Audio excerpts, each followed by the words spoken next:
بسم اللہ الرحمن الرحیم۔ السلام علیکم خواتین و حضرات۔ کہتے ہیں کہ کسی زمانے میں ایک بادشاہ تھا جس کی عادت تھی کہ وہ کھانے کے بعد چہل قدمی کرتا تھا۔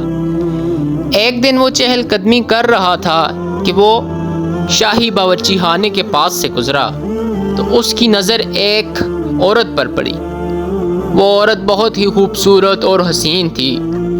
بادشاہ تو اسے دیکھتا ہی رہ گیا۔ بادشاہ نے پھر ایک باندی کو بلا کر پوچھا کہ یہ عورت کون ہے؟ تو باندی کہنے لگی، حضور یہ آپ کے غلام سلیمان کی بیوی ہے۔ بادشاہ پر تو اس عورت کے حسن کا جادو چل گیا تھا۔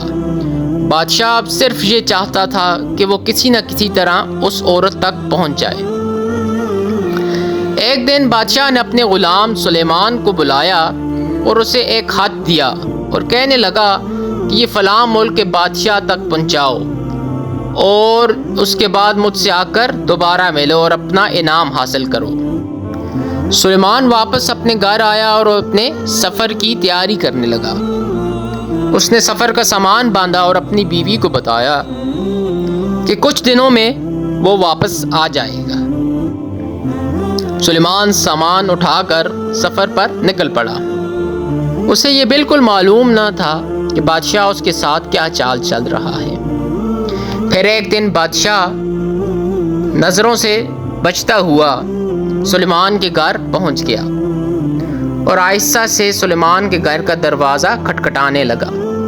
جب اس کی بیوی دروازے کے پاس آئی اور آڑ میں سے پوچھا کہ کون ہے، بادشاہ کہنے لگا کہ میں تمہارے شوہر کا مالک ہوں اور اس ملک کا بادشاہ ہوں۔ سلیمان کی بیوی نے یہ سن کر دروازہ کھول دیا۔ بادشاہ اندر آ کر بیٹھ گیا، جس پر سلیمان کی بیوی بہت حیران ہوئی۔ پھر اس نے بادشاہ سلامت سے اس غریب خانے میں آنے کی وجہ پوچھی۔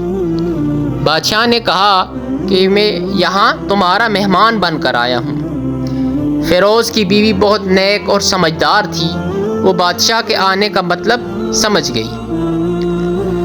پھر بادشاہ سے کہنے لگی کہ میں اللہ کی پناہ چاہتی ہوں اور آپ کے اس طرح آنے میں مجھے کوئی خیر نظر نہیں آتی۔ بادشاہ یہ سن کر بہت غصے میں آ گیا اور کہنے لگا، اے لڑکی، شاید تم نے مجھے پہچانا نہیں۔ میں اس ملک کا بادشاہ ہوں اور تمہارے شوہر سلیمان کا مالک بھی ہوں۔ پھر بیوی کہنے لگی، بادشاہ سلامت، میں جانتی ہوں کہ آپ بادشاہ ہیں، لیکن بڑے بزرگ کہتے ہیں کہ شیر کو جتنی بھی بھوک لگی ہو وہ مردار نہیں کھاتا، اور بادشاہ سلامت، آپ تو اس پیالے میں پانی پینے آ گئے ہیں جس میں آپ کے کتے نے پانی پیا ہے۔ بادشاہ نے جب اس لونڈی کی بات سنی تو بہت پشیمان ہوا اور شرمسار ہو کر وہاں سے چلا گیا۔ تو اس طرح سلیمان کی بیوی نے اپنی عزت بچا لی تھی۔ لیکن جب بادشاہ سلامت وہاں سے واپس گیا تو جاتے ہوئے بادشاہ کی انگوٹھی سلیمان کے گھر گر پڑی، لیکن بادشاہ کو معلوم نہ ہو سکا۔ پھر کچھ دنوں بعد سلیمان اپنا کام سر انجام دے کر واپس آ گیا۔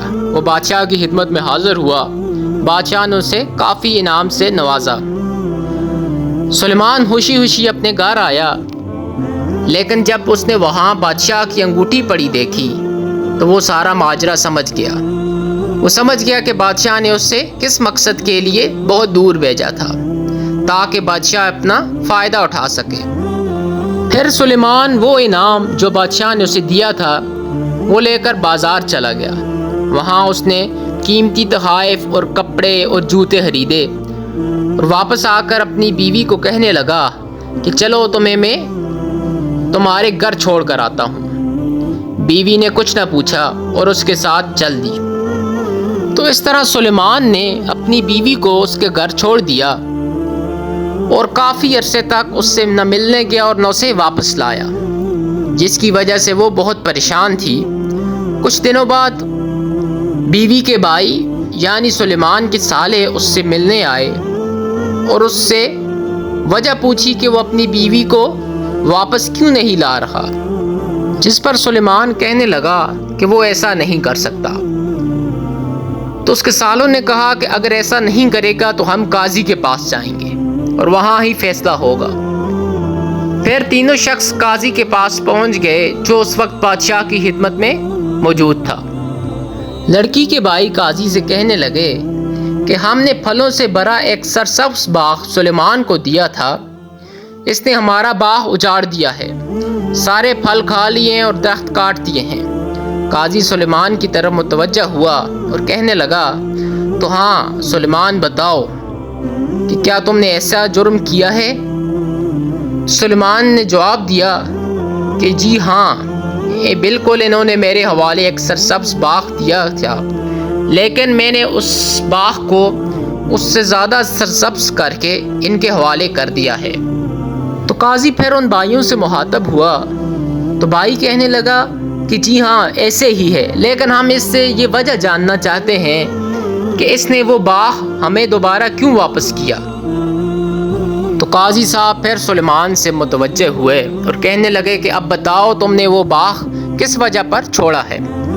سلیمان نے جواب دیا کہ میں نے وہ باغ کسی نفرت کی بنا پر نہیں چھوڑا، لیکن ایک دن جب میں اس باغ میں گیا تو میرا دل دہل گیا، میں نے وہاں شیر کے پنجوں کے نشان دیکھے، بس مجھے اس شیر سے بہت خوف تھا، جس کی بنا پر میں نے یہ باغ ان کو واپس کر دیا ہے۔ بادشاہ جو وہاں موجود تھا اور یہ ساری باتیں سن رہا تھا سب سمجھ گیا، اور بادشاہ سلیمان سے مخاطب ہو کر کہنے لگا کہ سلیمان اپنے باغ کی طرف امن اور متوجہ ہو کر چلے جاؤ، واللہ اس میں کوئی شک نہیں کہ شیر تمہارے باغ میں لازماً گیا تھا، لیکن وہ وہاں پر نہ تو کوئی اثر چھوڑ سکا اور نہ ہی کوئی پتا توڑ سکا اور نہ ہی وہاں سے کوئی پھل توڑ سکا، وہ مایوس ہو کر لوٹ گیا۔ خدا کی قسم تمہارے باغ کے ارد گرد بہت ہی مضبوط دیواریں ہیں۔ اور اس طرح یہ کیس برخاست ہو گیا۔ سلیمان دوبارہ گھر آیا اور اپنی بیوی کو لینے کے لیے چلا گیا، اور اس طرح اس کی بیوی اس کے ساتھ واپس اپنے گھر آ گئی، اور نہ ہی اس طرح قاضی کو پتہ چل سکا اور نہ ہی لڑکی کے بھائیوں کو کہ ماجرا کیا تھا۔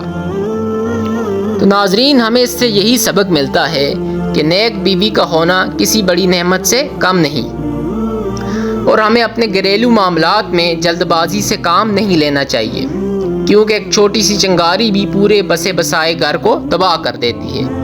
اس لیے کبھی بھی ان معاملات میں جلد بازی نہیں کرنی چاہیے۔ اللہ پاک آپ سب کو سلامت رکھے اور اسی طرح ہنستا بستا رکھے۔ اب ملتے ہیں نیکسٹ سٹوری میں۔ میرے چینل کو لازمی لائک، سبسکرائب اور شیئر کریں۔ اللہ حافظ۔